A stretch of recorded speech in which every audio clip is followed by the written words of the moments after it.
ನಟ Shivraj ಕುಮಾರ್ಗೆ operation success ಆಗಿದೆ. ಅಮೆರಿಕದ ಮಯಾಮಿ ಆಸ್ಪತ್ರೆಯಲ್ಲಿ ನಡೆದ ಸರ್ಜರಿ ನಿನ್ನೆ ರಾತ್ರಿ 6 ಗಂಟೆಗಳ ಕಾಲ ಆಪರೇಷನ್ ನಡೀತು. ಅಂದ್ರೆ ಭಾರತೀಯ ಕಾಲಮಾನದ ಪ್ರಕಾರ 8 ಗಂಟೆಯಿಂದ ಆಪರೇಷನ್ ಶುರುವಾಗಿತ್ತು. ಡಾಕ್ಟರ್ ಮುರುಗೇಶ್ ನೇತೃತ್ವದಲ್ಲಿ ಶಸ್ತ್ರಚಿಕಿತ್ಸೆ ನಡೀತು. ಬೇಗ ಗುಣಮುಖರಾಗಿ ಬರಲಿ ಅಂತ ಅಭಿಮಾನಿಗಳು ಹಾರೈಸಿದ್ರು. ಸದ್ಯ ಐಸಿಯುನಲ್ಲಿದ್ದಾರೆ ಶಿವರಾಜ್ ಕುಮಾರ್. ಅಭಿಮಾನಿಗಳಿಗೆ ಆತಂಕ ಬೇಡ ಅಂತ ಶಿವರಾಜ್ ಕುಮಾರ್ ಹೇಳಿದ್ದಾರೆ. 35 ದಿನ ಅಮೆರಿಕಾದಲ್ಲೇ ವಿಶ್ರಾಂತಿ ಪಡೆಯೋರಿದ್ದಾರೆ.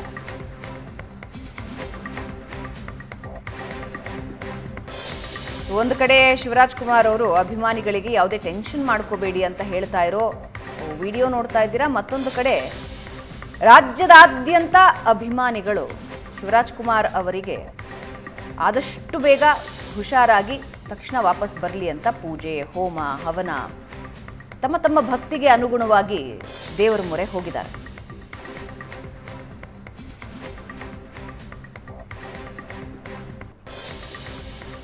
ಡಾಕ್ಟರ್ ಮಾತಾಡಿದ್ದಾರೆ. ಇದರ ಬಗ್ಗೆ ಏನು ಹೇಳಿದ್ದಾರೆ ಕೇಳಿ.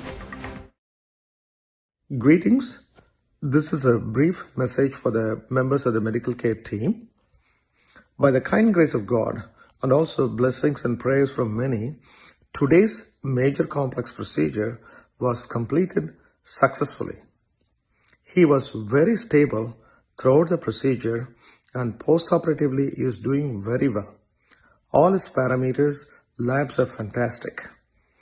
With kind grace of God, I expect a full and complete recovery, and thank you for all your support, and God bless you all. Greetings. This is a brief message for the members of the medical care team.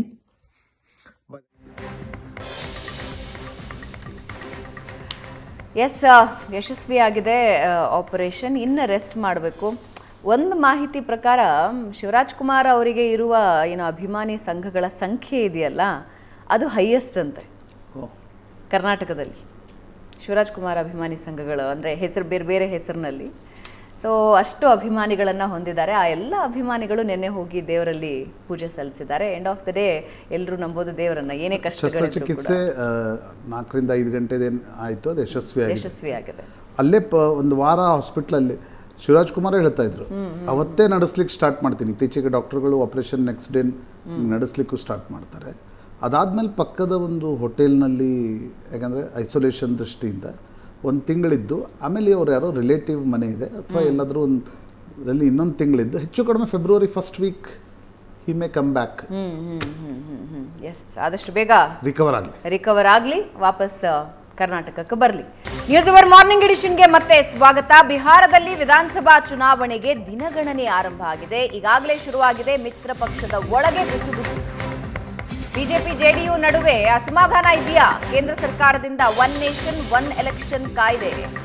ಆಂತರಿಕವಾಗಿ JDU ಈ ಕಾಯ್ದೆಯನ್ನ ವಿರೋಧಿಸ್ತಾ ಇದೆಯಾ? ಕೇಂದ್ರದ ಕ್ರಮಕ್ಕೆ ನಿತೀಶ್ ಕುಮಾರ್ ಅಸಮಾಧಾನ ವ್ಯಕ್ತಪಡಿಸಿದ್ರ? ಕೆಲವು ದಿನಗಳ ಹಿಂದೆ ಎನ್ಡಿಎ ಸಭೆಯಲ್ಲೂ ಕೂಡ ನಿತೀಶ್ ಅಸಮಾಧಾನ ಹೊರಹಾಕಿದ್ರು ಅನ್ನೋ ಮಾಹಿತಿ ಇದ್ದು, ಹಿಂದೂ ಮುಸ್ಲಿಂ ಗೊಂದಲದ ವಿಚಾರ ಬೇಡ ಅಂತ ನಿತೀಶ್ ಹೇಳಿದ್ದಾರೆ. ಪಾಟ್ನಾದಲ್ಲಿ ನಡೆದ ಸಭೆಯಲ್ಲಿ ಸಣ್ಣ ಅಸಮಾಧಾನ ವ್ಯಕ್ತಪಡಿಸಿದ್ರು ಬಿಹಾರ ಸಿಎಂ. ಈಗ ವಿಧಾನಸಭಾ ಎಲೆಕ್ಷನ್ ಬರ್ತಾ ಇದೆ. ನಿತೀಶ್ ಕುಮಾರ್ ಅಸಮಾಧಾನ ಶಮನಕ್ಕೆ ಬಿಜೆಪಿ ಮುಂದಾಗಿದೆಯಾ? ಏನಾಗ್ತಾ ಇದೆ ಮಿತ್ರ ಪಕ್ಷಗಳ ನಡುವೆ ಅನ್ನೋದು ಸದ್ಯದ ಇಂಟ್ರೆಸ್ಟಿಂಗ್ ವಿಷಯವಾಗಿದೆ. ಪ್ರಶಾಂತ್, 2025ರ ಬಹುಮುಖ್ಯ ಚುನಾವಣೆಗಳಲ್ಲಿ ಬಿಹಾರ ಕೂಡ ಒಂದು. ಆದರೆ ನಿತೀಶ್ ಕುಮಾರ್ ಸ್ವಲ್ಪ ಮುನಿಸ್ಕೊಂಡಿದ್ದಾರೆ ಅನ್ನೋ ಮಾಹಿತಿ ಇದೆ. ನೋಡಿ, ರಾಜಕಾರಣದಲ್ಲಿ ಮುನಿಸು ಇವೆಲ್ಲವೂ ಸರ್ವೇ ಬೇಸರ, ಅಸಮಾಧಾನ, ಅದಿಲ್ಲದೆ ಏನು ರಾಜಕಾರಣ ಮಾಡ್ತಾರೆ? ನನಗನ್ಸುತ್ತೆ ಈ ಮುನಿಸು ಎಲ್ಲವೂ ಕೂಡ ವಿಧಾನಸಭಾ ಚುನಾವಣೆಗಳು. ಮುಂದಿನ ನವೆಂಬರ್ನಲ್ಲಿ ಬಿಹಾರದ ಚುನಾವಣೆ ಇದೆ, 2025. ಆ ಸಂದರ್ಭದಲ್ಲಿ ಈಗ ನೋಡಿ, ಮಹಾರಾಷ್ಟ್ರದ ರಿಸಲ್ಟ್ ನಿಶ್ಚಿತವಾಗಿ ನಿತೀಶ್ ಕುಮಾರಲ್ಲೂ ಒಂದು ನರ್ವಸ್ನೆಸ್ಸನ್ನು ತಂದಿರೋದು. ಹೌದು, ನಾಳೆ ಜಾಸ್ತಿ ಸೀಟ್ ಬಂತು ಅಂತ ಬಿ ಜೆ ಪಿಯವರು ಮುಖ್ಯಮಂತ್ರಿ ಸ್ಥಾನವನ್ನು ಕೇಳಿದರೆ ಏನು ಮಾಡಬೇಕು ಅಂತ. ಆದರೆ ಇಬ್ಬರದು ಒಬ್ಬರದೊಬ್ಬರು ಚಾವಿ ಒಬ್ಬರ ಕೈಯಲ್ಲಿದೆ. ಯಾಕಂದರೆ ನಿತೀಶ್ ಕುಮಾರ್ ಮತ್ತು ಚಂದ್ರಬಾಬು ನಾಯ್ಡು ಅವರ ಬೆಂಬಲದ ಮೇಲೆ ಕೇಂದ್ರ ಸರ್ಕಾರ ನಿಂತಿದೆ. ಒಂದು ವೇಳೆ ನಿತೀಶ್ ಕುಮಾರ್ ಬೆಂಬಲ ಹಿಂತೆಗೆದುಕೊಂಡ್ರೆ ನೀವು ಸಣ್ಣ ಒಂದು ಎರಡು ಪಕ್ಷಗಳ ಮೇಲೆ ಅವಲಂಬಿತವಾಗಿ ಸರ್ಕಾರವನ್ನು ನಡೆಸಬೇಕು. ಹೀಗಾಗಿ ಬಿ ಜೆ ಪಿ ಕೂಡ ನಿತೀಶ್ ಕುಮಾರನ್ನು ಬಿಟ್ಟುಕೊಡ್ತಕ್ಕಂಥ ಪರಿಸ್ಥಿತಿಯಲ್ಲಿಲ್ಲ. ಇನ್ನೊಂದು ಕಡೆ ನಿತೀಶ್ ಕುಮಾರ್ ಕೂಡ ಬಿ ಜೆ ಪಿ ಜೊತೆ ಮೈತ್ರಿ ಕಳೆದುಕೊಂಡ್ರೆ ಅವ್ರು ಹೋಗಿ ಲಾಲು ಪ್ರಸಾದ್ ಯಾದವ್ ಮತ್ತು ತೇಜಸ್ವಿ ಯಾದವ್ ಜೊತೆ ಸರ್ಕಾರ ನಡೆಸ್ಬೇಕು. ಅವ್ರು ಬಾರಿ ಅವ್ರಿಗೆ ಅನಿಸಿದೆ ತೇಜಸ್ವಿ ಯಾದವ್ ಜೊತೆ ನಂಗೆ ಕೆಲಸ ಮಾಡೋಕ್ಕಾಗಲ್ಲ ಅಂತಕ್ಕಂಥ. ಹೀಗಿರುವಾಗ ನನಗನ್ಸುತ್ತೆ ದಿಸ್ ಈಸ್ ಅ ಪೋಸ್ಚರಿಂಗ್. ಈಗ ಮೊನ್ನೆ ಅಮಿತ್ ಶಾ ಅಂಬೇಡ್ಕರ್ ಬಗ್ಗೆ ಆಡಿದ್ದಾರೆ ಏನು ಮಾತು, ಅದು ನಿತೀಶ್ ಕುಮಾರ್ ಆಪ್ತರು ಹೇಳ್ತಿದ್ದಾರೆ ಅವ್ರಿಗೆ ಭಾಳ ಕೆರಳಿಸಿದೆ ಅಂತ. ಒನ್ ನೇಷನ್ ಒನ್ ಇಲೆಕ್ಷನ್ ಬಗ್ಗೆ ನಾವು ಬೆಂಬಲ ಕೊಡ್ತೀವೋ ಇಲ್ಲೋ ಅನ್ನತಕ್ಕಂಥದ್ರ ಬಗ್ಗೆ ನಿತೀಶ್ ಕುಮಾರ್ ಸ್ಪಷ್ಟತೆಯನ್ನು ಕೊಟ್ಟಿಲ್ಲ. ಬಿಡಿ, ಅದು ಈಗ JPCಗೆ ಹೋಗಿದೆ. ಆದರೆ ನನಗನ್ಸುತ್ತೆ ಇಡೀ ಬಿಹಾರದ ನಾಳೆಯ ಸೀಟ್ ಹಂಚಿಕೆ ಏನಿದೆ ಅದರಲ್ಲಿ ನಿತೀಶ್ ಕುಮಾರ್ ಬಯಸ್ತಾ ಇರತಕ್ಕಂಥದ್ದೇನು, ನಮಗೆ ಜಾಸ್ತಿ ಸೀಟ್ ಕೊಡಬೇಕು. BJPಯವರು ಜೂನಿಯರ್ ಪಾರ್ಟ್ನರ್ ಆಗಿರಬೇಕು. ಕಳೆದ ಬಾರಿ ಚಿರಾಗ್ ಪಾಸ್ವಾನ್ರನ್ನು ಹೊರಗೆ ಕಳಿಸಿ BJPಯವರು ಇಡೀ ನಿತೀಶ್ ಕುಮಾರರ ಸೀಟ್ಗಳನ್ನು ಕಡಿಮೆ ಮಾಡಿದರು. ಹೀಗಾಗಿ ಆ ಆಟವನ್ನು BJP ಆಡಬಾರದು ಅನ್ನುವ ಕಾರಣಕ್ಕೋಸ್ಕರ ಈಗಿನಿಂದಲೇ ಒಂದು ಪೋಸ್ಚರಿಂಗನ್ನು ನಿತೀಶ್ ಕುಮಾರ್ ಮಾಡ್ತಾರೆ. ಇನ್ನೊಂದು ಕಡೆ BJP ಅಂದರೆ ಅಮಿತ್ ಶಾ ಮೊನ್ನೆ ಇಂಡಿಯಾ ಟುಡೇಗೆ ಒಂದು ಇಂಟರ್ವ್ಯೂ ಕೊಟ್ಟರು. ಅದರಲ್ಲಿ ಸಂದರ್ಶನಕಾರ ಅಮಿತ್ ಶಾ ಅವರು ಪ್ರಶ್ನೆ ಕೇಳಿದರು, ನಾಳೆ ಈಗ ಮಹಾರಾಷ್ಟ್ರದಲ್ಲಿ ನೀವೇ ಮುಖ್ಯಮಂತ್ರಿ ಆದ್ರಿ, ಬಿಹಾರದಲ್ಲೂ ಇದೇ ಮಾಡ್ತೀರಾ ಅಂತಂದಾಗ ಅಮಿತ್ ಶಾ ಇಲ್ಲ, ನಿತೀಶ್ ಕುಮಾರ್ ಅಧ್ಯಕ್ಷತೆಯಲ್ಲೇ ನಾವು ಮುಂದುವರಿತೀವಿ ಅಂತ ಹೇಳಲಿಲ್ಲ. ಅವರೇನು ಹೇಳಿದರು ಅಮಿತ್ ಶಾ, ಇಲ್ಲ, ಚುನಾವಣೆಯ ಪೂರ್ವದಲ್ಲಿ ಮತ್ತು ಚುನಾವಣೆಯ ನಂತರ ನಾವು ಮತ್ತು ನಿತೀಶ್ ಕುಮಾರ್ ಅವರ ಪಾರ್ಟಿ ಮತ್ತು ಚಿರಾಗ್ ಪಾಸ್ವಾನ್ ಮತ್ತು ಜಿತೇಂದ್ರ ಮಾಂಜಿ ಹಿಂದೂಸ್ತಾನ್ ಅವಾಮಿ ಮೋರ್ಚಾ ಇವರೆಲ್ಲರೂ ಕುಳಿತುಕೊಂಡು ನಾವು ಯಾರು ಮುಖ್ಯಮಂತ್ರಿ ಆಗ್ಬೇಕನ್ನ ತೀರ್ಮಾನಿಸ್ತೀವಿ. ಅದು ಇಡೀ ಬಿಹಾರದಲ್ಲಿ ಒಂದು ಸ್ಪೆಕ್ಯುಲೇಷನ್ ಸ್ಟಾರ್ಟ್ ಆಗ್ಬಿಡ್ತು. ಇವತ್ತು ಪ್ರಧಾನಮಂತ್ರಿಗಳು ಕೂಡ ಬಿಹಾರಕ್ಕೆ ಹೋಗ್ತಾ ಇದ್ದಾರೆ.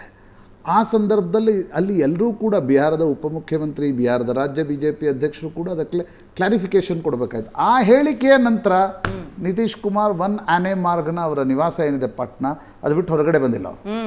ಅವರು ಹೇಳಿಕೆಗಳನ್ನು ಕೊಡ್ತಾ ಇಲ್ಲ. ಅದಾದಮೇಲೆ ಅಮಿತ್ ಶಾ ಅವರ ಅಂಬೇಡ್ಕರ್ ಹೇಳಿಕೆಯ ಬಗ್ಗೆ JDUನ ಅಸಮಾಧಾನ ಮುಂದಕ್ಕೆ ಬಂದಿದೆ.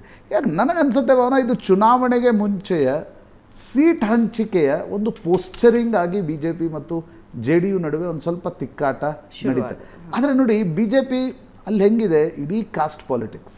ಒಂದು ಯಾದವ ಮುಸ್ಲಿಂ RJD ಜೊತೆ,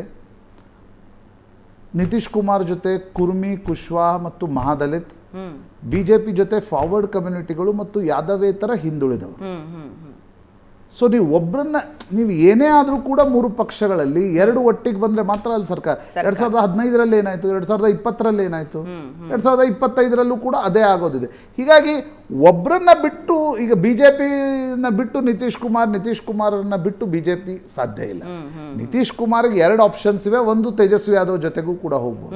ಬಟ್ ಅಲ್ಲಿ ಹೋಗಿ ಸರ್ಕಾರ ಮಾಡೋಕ್ಕಾಗಲ್ಲ ಅನ್ನೋದನ್ನು ಅವರೇ ಪದೇ ಹೇಳಿದ್ದಾರೆ. ಪಲ್ಟು ರಾಮ್ ಅಂತ ಅನ್ಸ್ಕೊಳ್ಬೇಕಾಗತ್ತೆ.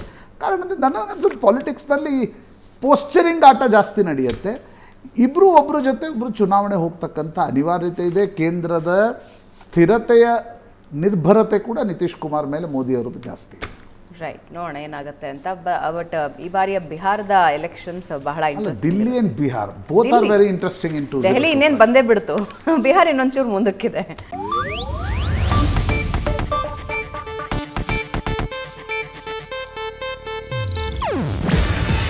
ಇದು ಏಷ್ಯಾನೆಟ್ ನ್ಯೂಸ್ ನೆಟ್ವರ್ಕ್ ಪ್ರಸ್ತುತಿ. ನೀವು ನೋಡ್ತಿದ್ದೀರಾ ಏಷ್ಯಾನೆಟ್ ಸುವರ್ಣ ನ್ಯೂಸ್.